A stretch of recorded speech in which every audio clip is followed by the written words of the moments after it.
बिस्मिल्लाहिर्रहमानिर्रहीम अल्हम्दुलिल्लाहि वस्सलातु अला अहलिहा अम्मा बादु फ़अऊज़ु बिल्लाहि मिनश शैतानिर रजीम बिस्मिल्लाहिर्रहमानिर्रहीम इहदिनस सिरातल मुस्तक़ीम सदक़ल्लाहुल अज़ीम मौला यसल्ली वसल्लिम दाइमन अबदा अला हबीबिका खैरिल खल्क़ि कुल्लिहिम।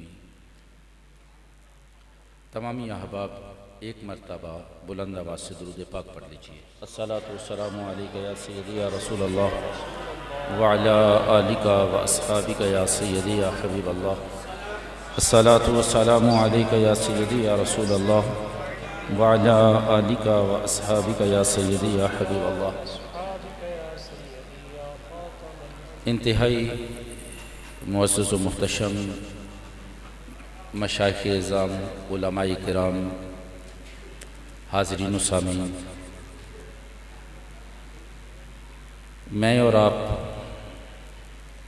सालाना उर्स की महफ़िल में हाज़िर हैं।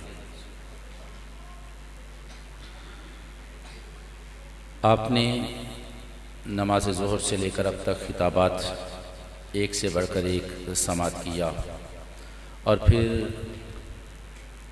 पीरों की मौजूदगी, ये भी बाइसे सद इफ्तिखार और इस फयूज़ व बरक़ात से भी आप बाहरवर हो रहे हैं। सिर्फ़ एक तो बातें, वो भी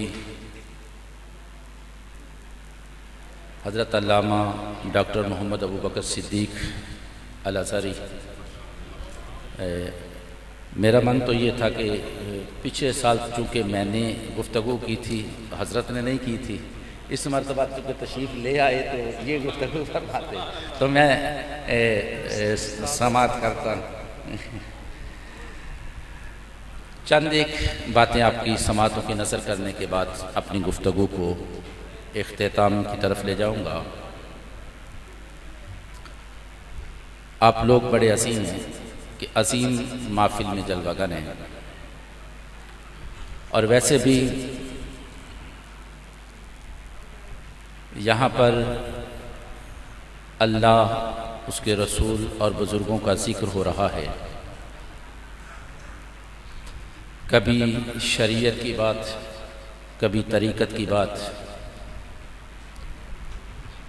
ये सारी गुफ्तगू आप सुन रहे हैं।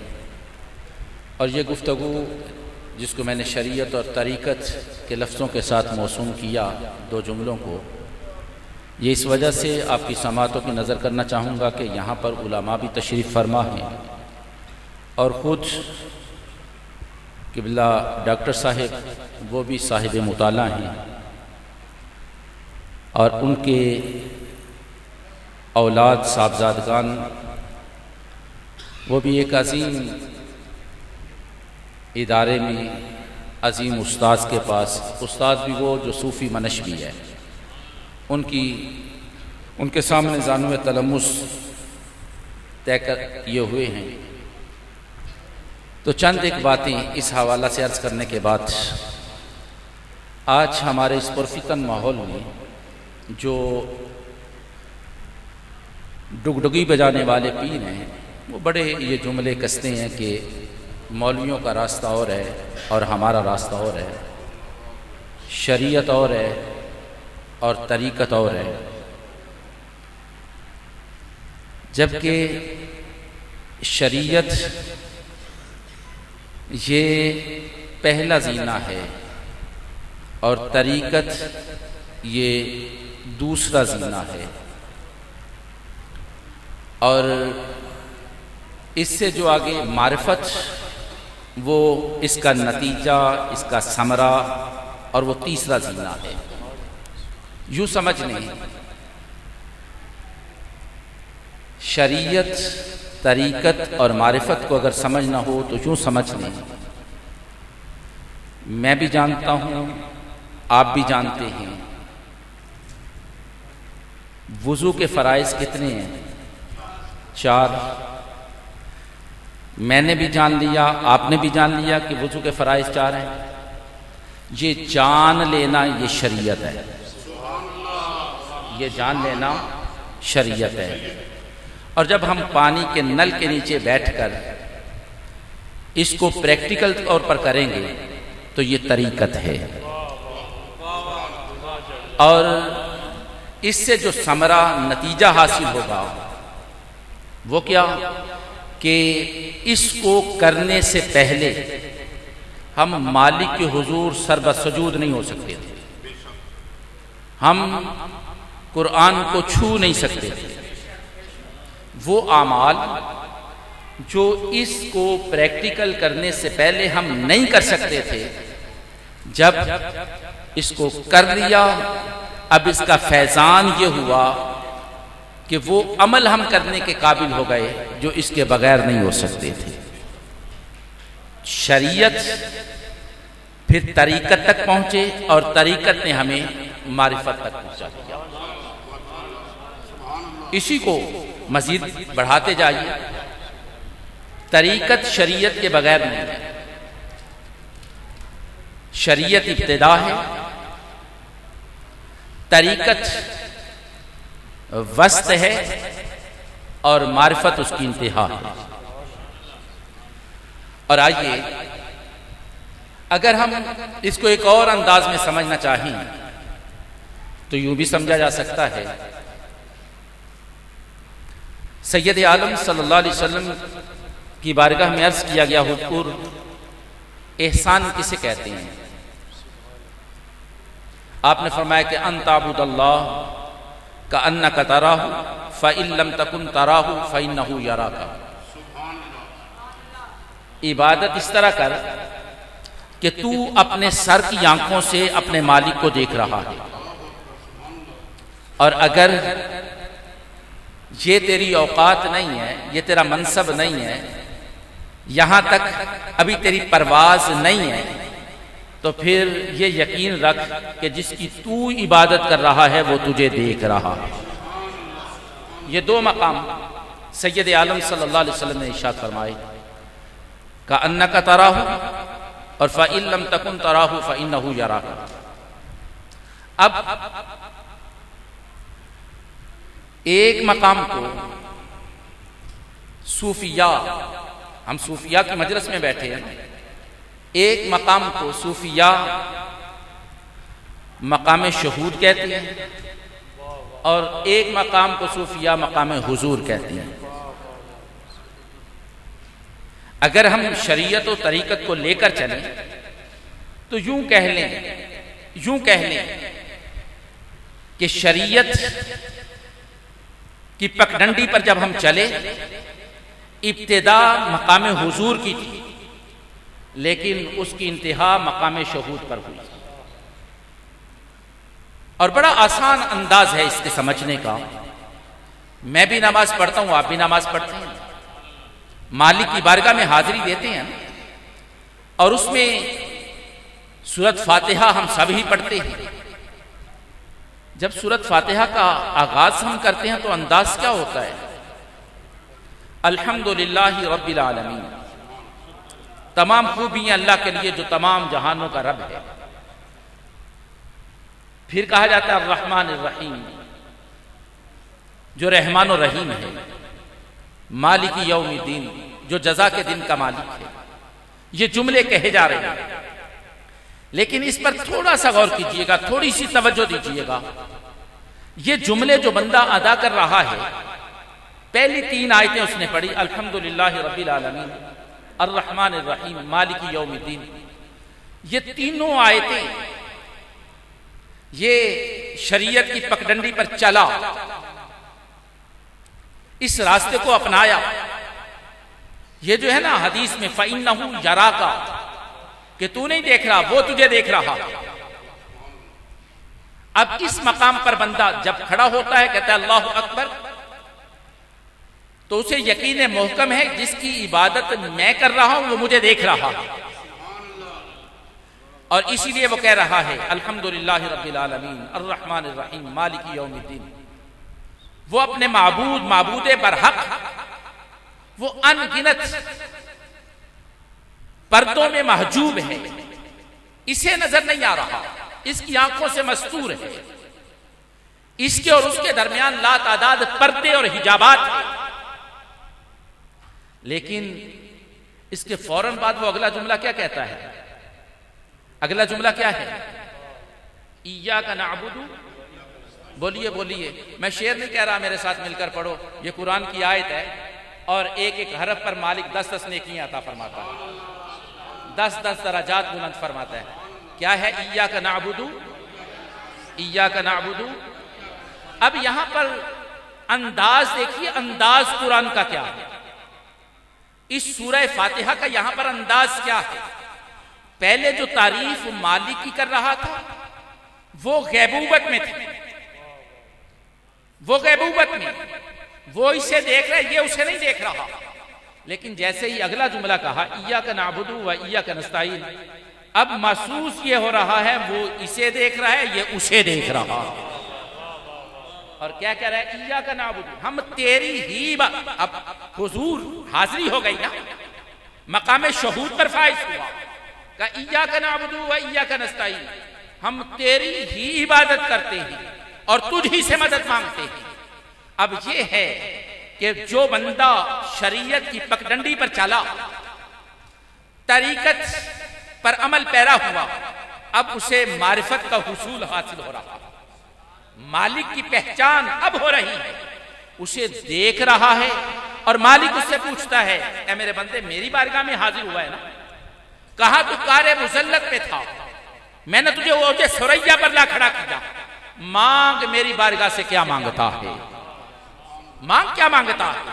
वो बंदा जो मालिक की बारगाह में खड़ा अब कहता है इहदिनस सिरातल मुस्तकीम, अब कह रहा है इहदिनस सिरातल मुस्तकीम, मालिक मुझे सिरात मुस्तकीम पर चला, या मालिक मुझे सिरात मुस्तकीम पर पहुंचा।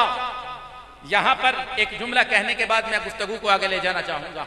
इमाम राज़ी अलैहि रहमत ने तफसीर कबीर में यहां एक जुमला लिखा है, फरमाते हैं कि जब बंदा सैयद आलम सल्लल्लाहु अलैहि वसल्लम के सिफाती नामों का मुताला करता है, हम बड़े नाम कुरान में पढ़ते हैं, सैयद आलम के सिफाती नाम, आप फरमाते हैं कि अगर गहरी नजर से मुताला करो तो सैयद आलम के सिफाती नामों में से एक नाम सरकार का सिरात मुस्तकीम है, एक नाम सरकार का सिरात मुस्तकीम है।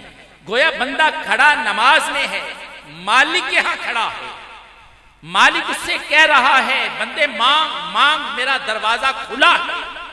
बंदा जो पहली इल्तिजा करता है वो ये, मालिक मुझे दरे रसूल पर पहुंचा, इहदिनस सिरातल मुस्तकीम, मालिक मुझे दरे मुस्तफा पर पहुंचा।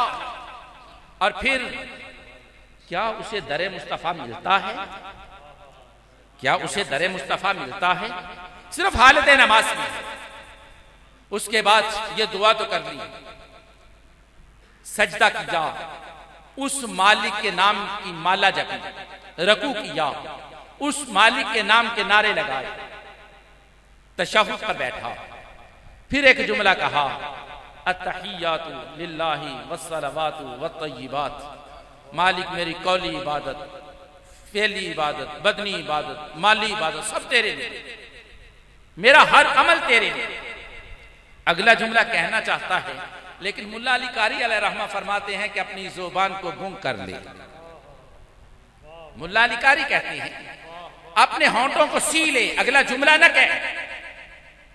भाई क्यों, सारी नमाज तो पढ़ी, अब अगला जुमला क्यों ना कहा? आहदिर आहदिर फी क़ल्बिका अशख्सहुल करीम औ कमा क़ाल, कहा कि पहले अपने सीने को मदीना बना और सैयद आलम सल्लल्लाहु अलैहि वसल्लम के तसव्वुर को सीने में जमा, यूं समझ कि सरकार की बारगाह में मैं हाजिर हूं, सरकार मुझे देख रहे हैं, और इस तसव्वुर को बांधकर फिर कह अस्सलामु अलैका अय्युहन नबिय्यु व रहमतुल्लाहि व बरकातहू। फिर ये जुमले कह। अब वो दुआ जो मकाम शहूद पर पहुंचकर इस बंदे खुदा ने मांगी थी, अभी उस हालत से बाहर नहीं आया, बल्कि क़याम, रुकू, सजदा, पहली हालत में दुआ की, दूसरी हालत, तीसरी हालत से फारिग हुआ, अभी उसी कैफियत में है, चौथी हालत में है। तो सैयद आलम सल्लल्लाहु अलैहि वसल्लम की बारगाह की जो हाजिरी की दुआ की थी ना, उसका समरा मिल गया। कहा अब तू ये समझ कि तू बारगाह रसालत में हाजिर है, सरकार तुझे देख रहे हैं और तेरे सलाम को सुन रहे हैं। सरकार तुझे देख रहे हैं और तेरे सलाम को सुन रहे हैं। बल्कि यूं कह लीजिए, पहले बंदा पहुंचा था बारगाह खुदाबंदी में, पहले बंदा पहुंचा था बारगाह खुदाबंदी में, और वहां पर उसने नारा लगाया था इय्याका नअबुदु व इय्याका नस्तईन। अब वहां से जाहिर व बातिन को पाक करने के बाद अब पहुंचा है मकामे, अब पहुंचा है बारगाह मुस्तफवी में, और फिर वहां पर सलाम कह रहा है, अस्सलामु अलैका अय्युहन नबिय्यु व रहमतुल्लाह व बरकातुहू। यहां पर आगे बढ़ते हुए मुझे एक और चीज याद आ गई। हमारा तो अकीदा ही है ना, जब तक नमाज में सरकार का तसव्वुर ना आए नमाज होती ही नहीं। जो नहीं मानते मुक़ल्लिद, वो भी इमाम आज़म अबू हनीफा के कहलाते हैं। लेकिन आइए इमाम आज़म से पूछते हैं कि आपकी नमाज कौन सी है। आपकी सीरत में आता है, आपके मलफूजात में यह मिलता है कि आपने जब एक मसला अपने शागिर्दों को लिखवाया कि दरमियानी तशहुद बंदा बैठा था, तशहुद के बाद उसने अगली रकत के लिए खड़ा होना है, भूल गया और कह दिया अल्लाहुम्मा सल्ली अला मुहम्मद, बस ये जुमला कहा। इमाम आज़म फरमाते जब उसने कह दिया मुहम्मद, अब उस पर सजदा साहब लाजिम है। अगर सजदा साहब नहीं करता, वो भी भूल गया, तो नमाज वाजिबुल अदा है, दोबारा पढ़ेगा नमाज। कहते जब ये इमला करवाई, मसला लिखवा दिया, रात सोए, सैयद आलम की जलवागरी हो गई। कहे नौमान सारी नमाज पढ़ता रहा, उसमें कहीं भूल चूक भी हुई, कहीं पर तूने ये नहीं कहा कि सजदा साहब लाजिम। मेरा नाम जुबान से लिया तो कहा सजदा साहब लाजिम, ये क्या? अर्ज किया हुजूर मैं गुलाम आपका हूं, खादिम आपका हूं। कहा क्यों? ये मसला बयान क्यों किया? कहा इस वजह से हुजूर गुलाम हो, उम्मती हो, और भूले से आपका नाम ले ले, ऐसा नहीं, पहले याद करे फिर आपका नाम है नाम। हमारी नमाज तो नमाज होती था है। आइए, अगर मारिफत तक पहुंचना है, शरीयत मुस्तफ़ा को अपना और बिछौना बनाओ, फिर तरीक़ा मुस्तफ़ा पर चलने लग जाओ। जब शरीयत को पढ़ोगे, यानी मुस्तफ़ा करीम के दीन को पढ़ लोगे, सैयद आलम के तरीके पर चल पड़ोगे, मारिफत परवरदिगार आलम तुम्हें इनाम के तौर पर अता फरमा देगा। व आखिर दावाना अनिल